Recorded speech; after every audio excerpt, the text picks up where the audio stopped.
Hey, it's Dr. Birchler. This is an X-ray of a gentleman who I met yesterday in town visiting his daughter, family who lives in the area, and having some very bad pain in the back radiating to the leg. And in his case, he's going to be planning on driving 25 or 30 hours over the next few days to visit some other family. And here he is in bad pain. He's going to have to drive all this time sitting, and that puts a lot of pressure on the lower back, and then it radiates to the leg, and he's just miserable.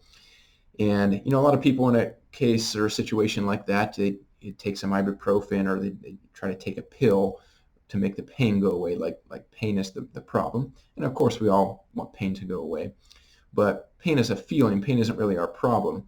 But until you see inside and can see what's going on, sometimes you think, well, I just take this pill and the pain's gone, the problem's gone. Well, pain is a feeling. Pain is not the problem. And in many cases, the problem is there, and the problem may be worse than you realize.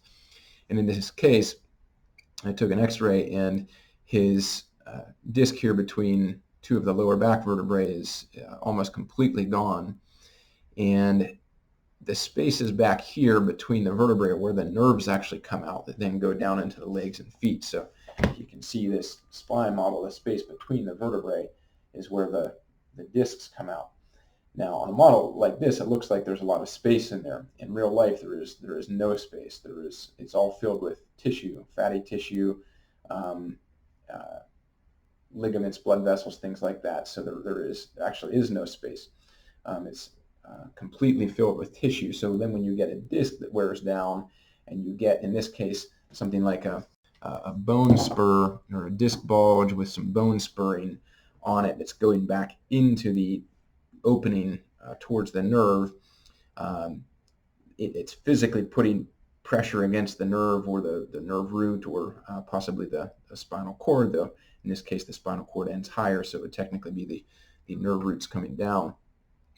And just understand, taking ibuprofen, it doesn't fix that, right? The person doesn't need a ibuprofen. They need to physically have something change, get pressure off of the joints and off of the nerves or off of the spinal cord for them to get any substantial relief.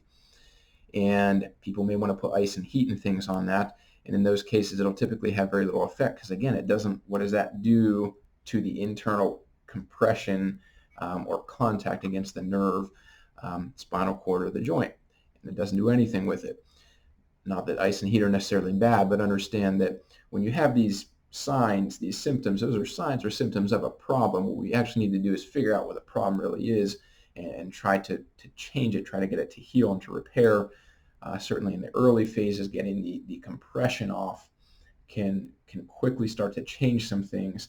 Then over a longer period of time, it's kind of like a blister, where you get pressure off the blister and it feels somewhat better, but that blister actually has to heal. There's tissue that's been damaged, and it'll take some time to heal.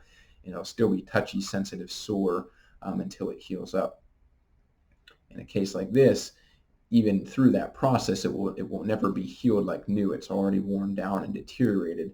So this case like this will need quite a bit of work, more work than most people recognize or realize, to get a good outcome with a good long-term effect and minimal chance of recurrence of that same problem coming back in relatively short order. So you may be out there dealing with a similar thing.